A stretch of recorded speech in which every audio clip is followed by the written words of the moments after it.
Hello दोस्तों, welcome to शिक्षा यंत्र। शिक्षा यंत्र में मैं आपके लिए लेकर आ गया हूँ ग्रेविटेशन चैप्टर से मॉड्यूल नंबर 3। बेटा, जिसने भी मॉड्यूल 1 और मॉड्यूल 2 नहीं पढ़ा उसको मैं रिक्वेस्ट करूँगा कि पहले आप मॉड्यूल 1 और मॉड्यूल 2 की वीडियोस पे जाएं, उसके बाद में मॉड्यूल 3 की वीडियोस पर आएँ तो थोड़ा अच्छे तरीके से समझ में आएगा। लिंक दोनों वीडियोज़ का डिस्क्रिप्शन बॉक्स में दिया हुआ है, प्लेलिस्ट के अंदर में ये रिदम में लगी हुई है। चलिए आइए बेटा, अपने टॉपिक को पढ़ते हैं। यहाँ बेटा ग्रेविटेशन में हम लोगों को अब पढ़ने को मिलेगा relationship between SI and CGS unit of a gravitational constant. Relationship क्या होता है एसआई और सीजीएस में ग्रेविटेशनल कांस्टेंट के, एक्सेलरेशन ड्यू टू ग्रेविटी के बारे में, और हम लोग पढ़ेंगे value of acceleration due to gravity on the surface of earth. हम इन तीनों कंटेंट को यहाँ पर कवर करेंगे, तीनों सब टॉपिक्स को यहाँ पर कवर करेंगे। आइए बेटा, सबसे पहले मैं आपको बता दूं कि एक्सेलरेशन ड्यू टू ग्रेविटी आपने पढ़ा जी, फॉर्मूला था इसकी, जो जी की जो वैल्यू होती है 6.67 इंटू 10 की power -11 Newton metre square by kilogram square, ये इसकी वैल्यू थी। अब हमने क्या करना है, इसको कन्वर्ट करना है। ये एसआई सिस्टम था। कौन सा सिस्टम है बेटा? ये एसआई।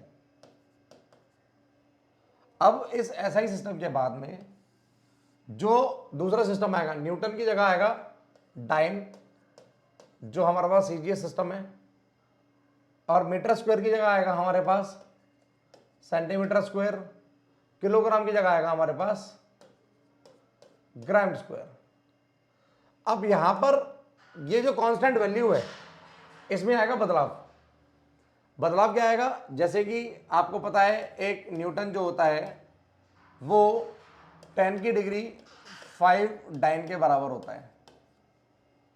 तो यहां पर क्या होना है, ये 6.67 तो रहेगा इंटू 10 की पावर -11 भी रहेगा। ये जो यहां न्यूटन था यानी 1 न्यूटन, न्यूटन की जगह डाइन तो मैंने लिख दिया, और डाइन के बाद में यहां पर एक ये वैल्यू और आ जाएगी 10 की पावर 5।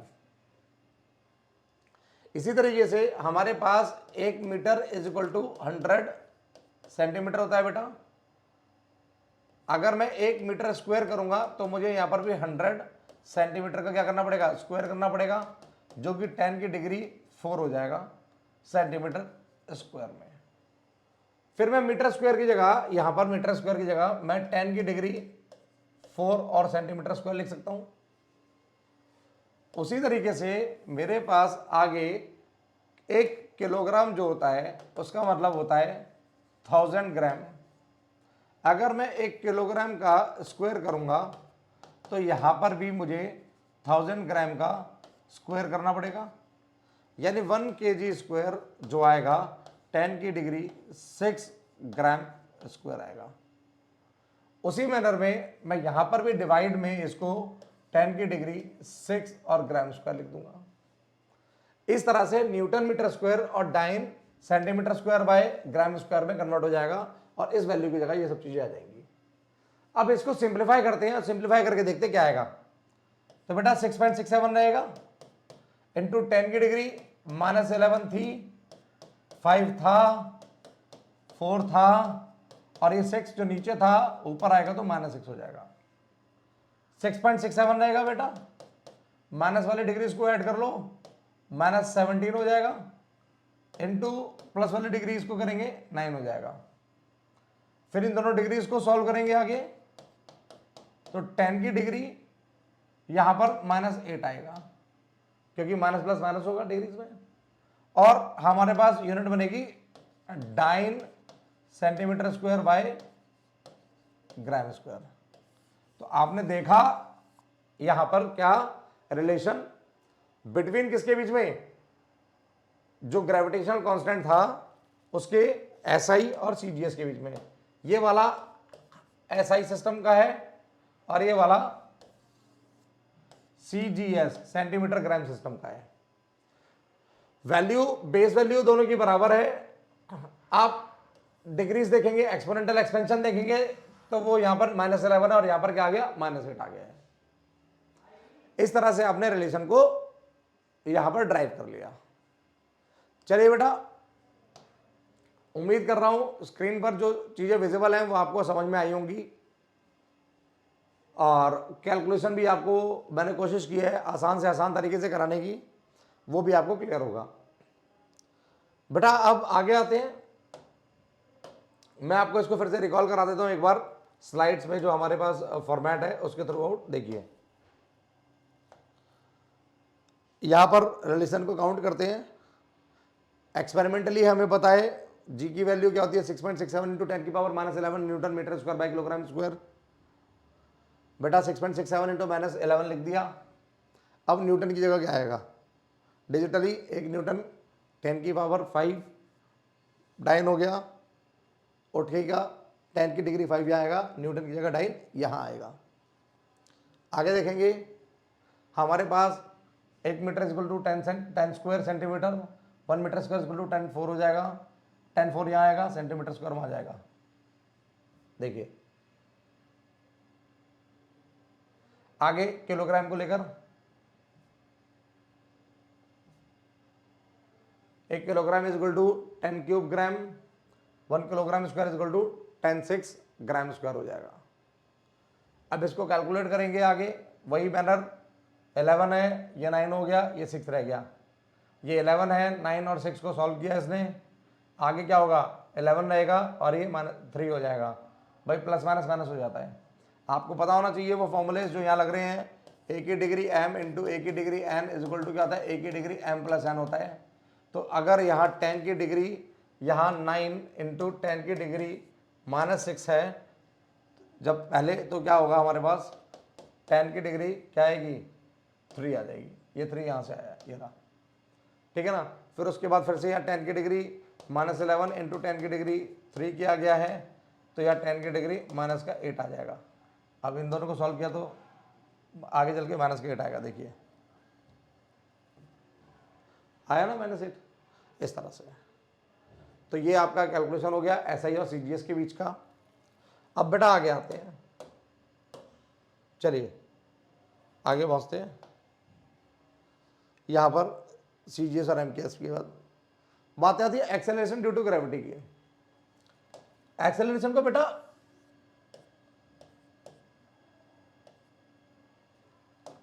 बेटा त्वरण बोला जाता है, त्वरण, इसको त्वरण बोलते हैं। अगर मैं एक्सेलरेशन के बारे में थोड़ा सा डिटेल आपको पढ़ाऊं तो एक्सेलरेशन क्या होता है, रेट ऑफ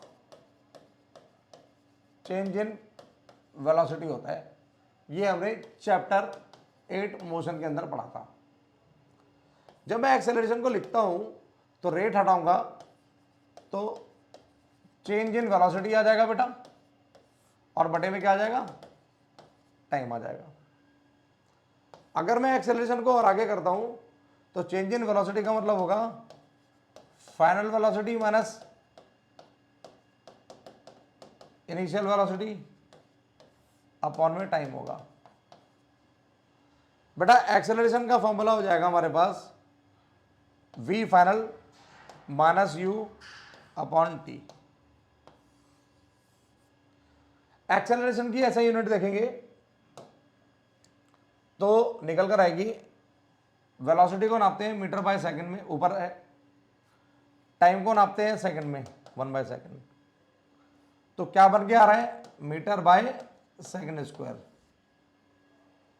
ठीक है, जिसको त्वरण बोल दिया गया या एक्सेलरेशन बोल दिया गया, और उसकी जो यूनिट हो गई वो यूनिट क्या निकल कर आई हमारे पास, मीटर पर सेकंड, ms-2। इस तरह से आपको एक्सेलरेशन के बारे में पता लग गया कि एक्सेलरेशन क्या होता है। मैं फिर से बता रहा हूं, acceleration rate of change in velocity, velocity में जो परिवर्तन होता है उसकी दर को हम क्या बोलते हैं, rate of change in velocity को क्या बोलते हैं, एक्सेलरेशन यहां बोल देते हैं। चलिए आइए, अब यहां आपको नाम भी समझ में आ रहा है, acceleration due to gravity. Acceleration, और वो भी किसकी वजह से, ग्रेविटी की वजह से। भाई जब कोई बॉडी ऊपर से नीचे गिर रही है, मैं समझाता हूं आगे, आइए मैं आपको स्क्रीन से समझाता हूं, पहले मैं इसको हटा दूं। देखिए अब मैंने क्या किया, यहाँ पर एक बॉडी लेंगे आप, ये बिल्डिंग हो गई, किसी बच्चे ने ऊपर से बॉल को नीचे फेंक दिया। बॉल को जब नीचे फेंका तो मान लेते हैं ये अर्थ का सरफेस हो गया, ये बेटा क्या हो गया, अर्थ का सरफेस। अब अर्थ के सरफेस पे एक पहले बॉल यहां रही होगी इस जगह, और जब यहां रही होगी तो यहां पर ये क्या होगी, पोजीशन होगी 1, पोजीशन 1 होगी। और मान लेते हैं ये जो अर्थ का सरफेस है, ये अर्थ का जो सरफेस है,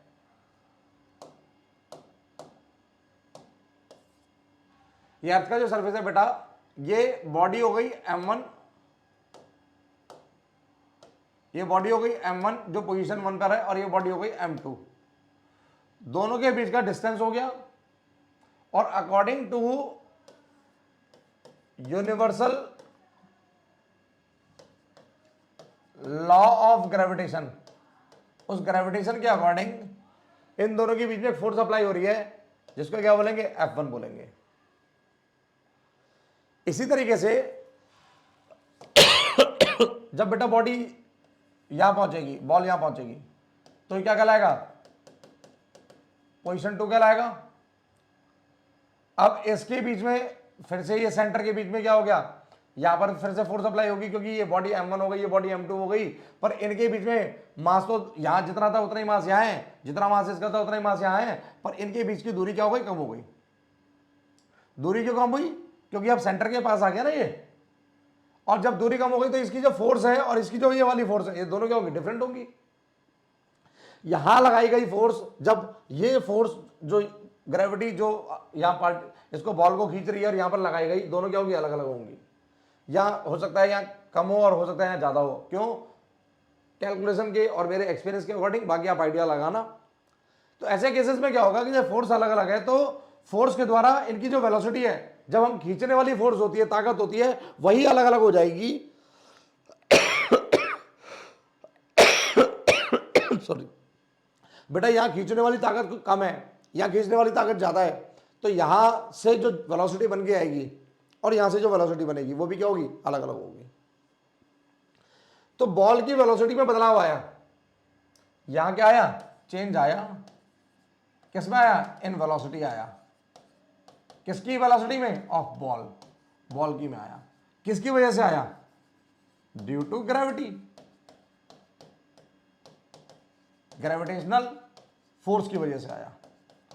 जब बदलाव आया और ग्रेविटेशनल फोर्स की वजह से आया, तो हमने क्या बोल दिया यहां पर कि ये जो एक्सेलरेशन है, चेंज इन वेलोसिटी मतलब ये जो एक्सेलरेशन है, एक्सेलरेशन यानी त्वरण जो है, इसमें क्या आया, ये एक्सेलरेशन किसकी वजह से आया है, ड्यू टू ग्रेविटी की वजह से आया है। तो ग्रेविटी क्या करती है, इन शॉर्ट, हर ऑब्जेक्ट जो उसकी तरफ जा रहा होता है वो उसमें अपने अलग अलग क्या लगाती है, फोर्स लगाती है। कहीं ज्यादा फोर्स लगती है, कहीं कम फोर्स लगती है। जब जैसे ही डिस्टेंस पास आता जाएगा फोर्स बढ़ती जाएगी, तो वेलोसिटी भी क्या होगी, फोर्स के हिसाब से क्या होगी, कम ज्यादा होती रहती है। जब वेलोसिटी कम ज्यादा होगी तो इसका मतलब क्या है, एक्सेलरेशन हो रहा है। एक्सेलरेशन यानी त्वरण हो रहा है, वो किस, और वो किसकी वजह से हो रहा है, ग्रेविटी की वजह से। उसको क्या बोलते हैं, एक्सेलरेशन ड्यू टू ग्रेविटी बोलते हैं। अब आइए इसके फॉर्मूले को ड्राइव करते हैं, और फॉर्मूले के बाद में फिर क्या करेंगे, इसकी वैल्यू को ड्राइव करेंगे। चलिए बेटा आगे आए,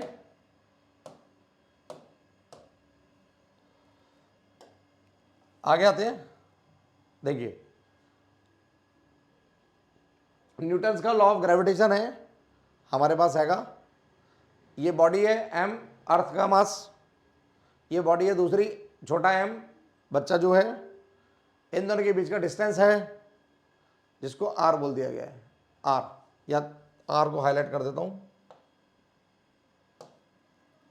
ये बेटा r देख लो, सॉरी इससे करता हूं ना highlight,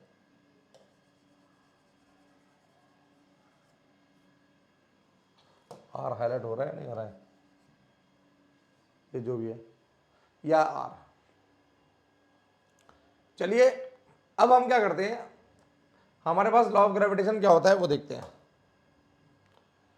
F equal to G M one M two upon R square. अब बेटा यहां पर हम लोगों ने क्या कर लिया, इस M1 को,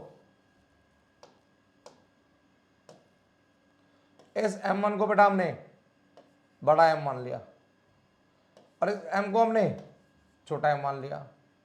G का G रहेगा रहेगा, R की जगह ये बड़ा वाला रेडियस ऑफ द अर्थ मान लिया हमने, R मान लिया बेटा। तो क्या बन जाएगा हमारे पास, F equal to G M1 M2 upon ये बन जाएगा, R का स्क्वायर बन जाएगा। कोई इशू है क्या, नहीं है ना। देखते हैं इसको, जो प्रिंटेड फॉर्म में हमने लिखा हुआ है तो उसी को देख लेते हैं। देखिए बेटा ये जी एम बड़ा एम छोटा एम अपॉन आर स्क्वायर हो गया। अब हमने पढ़ा है न्यूटन का सेकंड लॉ, वो क्या कहता है, force is equal to mass into acceleration. अब इस चैप्टर में एक्सेलरेशन किसकी वजह से आ रहा है, ग्रेविटी की वजह से। तो हमने क्या करा, ये ए जो था ये किस में चेंज कर दिया, जी में चेंज कर दिया। अब फोर्स के दो फॉर्मूले हो गए। अब यहां फोर्स जो अप्लाई हो रही है उसका फॉर्मूला हो गया एम इंटू जी, और एक हो गया बड़ा एम छोटा एम अपॉन आर स्क्वायर। अब ये इसी बॉडी, ये जो बॉडी है इस पर जो फोर्स लगा रही है, ये जो बॉडी है इस पर जो फोर्स लगा रही है, वो फोर्स कैलकुलेट हो गई दो तरीके से। अब इन दोनों को क्या करो आप, इक्वल रखो। चलिए बेटा इक्वल रख दिया हमने, देखो ये दोनों इक्वल रख दिए, फोर्स इज इक्वल टू ये वाला फॉर्मूला और एक फोर्स की जगह वो वाला, और देखो आप एम से एम कट गया। तो इन शॉर्ट अगर आपने देखा तो जी की वैल्यू क्या निकल कर आई, जी का जो फॉर्मूला निकल कर आया वो निकल कर आया बड़ा जी यानी gravitational constant mass of the earth by radius of the अर्थ का स्क्वायर। अब इसको आगे कैलकुलेट करते हैं, देखिए आगे कैलकुलेट करते हैं कैसे होगा, वैल्यू जी की वैल्यू को फाइंड आउट करते हैं। ये अर्थ हो गया, अर्थ में बेटा हमने क्या किया, ये रेडियस कितना है 6.4 इंटू 10 की डिग्री 6, ये बेटा, और आगे देखा हमने मास ऑफ द अर्थ। अब यहां हम लोग क्या लिख देंगे, एक जी और लिख देते हैं ग्रेविटेशनल कांस्टेंट 6.67 इंटू 10 की पावर -11, फिर क्या आएगा Newton metre square by kilogram square, ऐसे कर दिया। अब क्या करेंगे बेटा, इसको कैलकुलेट करते हैं। जी का फॉर्मूला मुझे पता ही था, अभी अभी हमने कैलकुलेट किया, जी का ड्राइव किया, जी एम अपॉन आर का स्क्वायर आएगा। बेटा यहां देखिए जी की वैल्यू कितनी है, जी की वैल्यू होती है 6.67 बड़े वाले जी की इंटू 10 की पावर -11। उसके बाद में बेटा ये m की वैल्यू कितनी है 6 इंटू 10 की डिग्री 24, ये m की वैल्यू। फिर बेटा m के बाद में अगर हम लोग देखें तो इसकी वैल्यू, ये r की वैल्यू, आर स्क्वायर की वैल्यू क्या है बेटा, ये आएगी 6.4 इंटू 10 की पावर 6 इंटू अगेन 6.4 इंटू 10 की डिग्री 6। ठीक है जी। अब हम क्या करते हैं, इसको आगे फर्दर जब सॉल्व करेंगे 6.67 रखते हैं, इनटू में ये रेड वाला 6 रखते हैं, ये फिर इसको बैठाते हैं, इसको ब्लैक करते हैं। चलो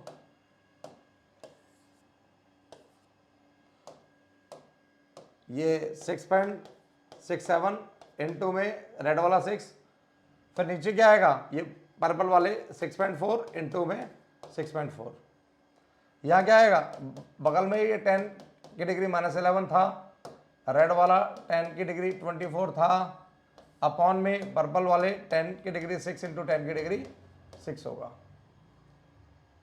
तो बेटा अब एक चीज और सॉल्व करते हैं, ये ऊपर का जो ये पॉइंट है, ऊपर का पॉइंट हट रहा है, तो हटने का मतलब है कि नीचे क्या आएगा अपॉन में 10 आएगा। बेटा अगर ये नीचे वाले भी हटेंगे, नीचे वाला 10 हटेगा, पॉइंट हटेगा तो ऊपर 10 आएगा, फिर भी पॉइंट हटेगा तो ऊपर एक और 10 आएगा। इस तरह से आपके पास ये वाला रिप्रेजेंटेशन आ गया। अब अगर आप मैं इसको एक सिंगल इंक से लिखूं तो अब मेरे पास रहेगा 667 इंटू 6 बाय 64 इंटू 64 इनटू में रहेगा ये सारा कार्बन, जिसको मैं बोलूंगा ऊपर वाले को 10 की डिग्री -11 इंटू 10 की डिग्री 24 इंटू 10 का स्क्वायर। ठीक है, नीचे वाला जब ऊपर जाएगा, तो 10 की डिग्री -6 इंटू 10 की डिग्री -6 इंटू 10 की डिग्री -1। अब इसको सॉल्व करते हैं पूरे को। माइनस वाले एक तरफ ले लो बेटा, तो यहाँ माइनस का 11 माइनस का 6 -6 और -1 क्या आएगा 4, कितना आ गया 4 आ गया, और उसके बाद में क्या आने वाला है हमारे पास और 2 आएगा माइनस का। तो मैं आगे चल के इसको क्या बोल सकता हूं, अगर आप लोग देखेंगे तो इस सारे को जो कैलकुलेशन है इसको फिर से लिख देता हूं एक बार। 667 इंटू में 6 बाय 64 इंटू में 64 इंटू में 10 की डिग्री, ये माइनस वाले सबको प्लस क्या तो माइनस का 24, एक ये रहा 24 और एक ये रहा 10 स्क्वायर। तो बेटा ये माइनस वाला, ये वाला माइनस का 24 और प्लस का 24 कैंसिल हो जाएगा, और फाइनल आउटपुट जो आएगा मेरे पास, या फाइनल वाला जो आउटपुट आएगा बेटा वो आएगा 667 इंटू 6 अपॉन 64 इंटू 64 इंटू में 10 का स्क्वायर। अब आप इसको आगे, अब नॉर्मल मैंने आपको ये पूरा नॉर्मलाइज कर दिया है। अब अगर आप इसको आगे कैलकुलेट फर्दरली कैलकुलेट करते हो तो आपको मिलेगा यहां पर ये, ठीक है ना, ये पूरा ओवरऑल सॉल्व करके मिलेगा 9.8 मीटर पर सेकंड स्क्वायर, इस तरीके से। अब ये कैसे आया, ये कैलकुलेशन करना बड़ा बेहद आसान है, ये इतना तो आप भी कर सकते हैं। आप जब 9th क्लास में इतने सारे मतलब इस तरह की कैलकुलेशंस को करते हैं तो मुझे नहीं लगता कि आपको इसको डिवाइड करना नहीं आएगा। पूरी कैलकुलेशन को मैं सिंप्लीफाई करके ले आया हूं एक जगह, और फाइनली मेरे पास में जो जी की जो वैल्यू है वो बनकर आएगी स्मॉलर जी की, यानी एक्सेलरेशन ड्यू टू ग्रेविटी की बनकर आएगी 9.8 मीटर पर सेकंड स्क्वायर। इस तरह से बेटा हमने क्या किया, value of G on the surface of the earth को भी फाइंड आउट कर लिया। हमने इस मॉड्यूल के अंदर में कवर करने वाले तीनों टॉपिक्स को कवर कर लिया। एक हमने एसआई यूनिट जो ग्रेविटेशनल कांस्टेंट की थी वो भी कवर किया हमने, उसका एसआई और उसका सीजीएस दोनों में रिलेशन भी कवर किया, कैलकुलेट करना। फिर हमने एक्सेलरेशन ड्यू टू ग्रेविटी को भी समझ लिया, और एक्सेलरेशन ड्यू टू ग्रेविटी को समझने के बाद में acceleration due to gravity on the surface of the earth कितना होता है जी स्मॉलर वाला 9.8 मीटर पर सेकंड स्क्वायर, उसको भी कैलकुलेट कर लिया। मॉड्यूल का जो इंटेंशन था आपको पढ़ाने का वो यहां कवर होता है, कंप्लीट होता है। उम्मीद करता हूं कि आप सब चीजों को अच्छे से फिर से पढ़ेंगे, रिवाइज करेंगे। टॉपिक 1 2 3 मॉड्यूल 1 2 3 में जो भी प्रॉब्लम क्रिएट हुई है उसको आप मुझे रिस्पॉन्ड जरूर करेंगे। तब तक के लिए कीप प्रैक्टिसिंग, कीप लर्निंग।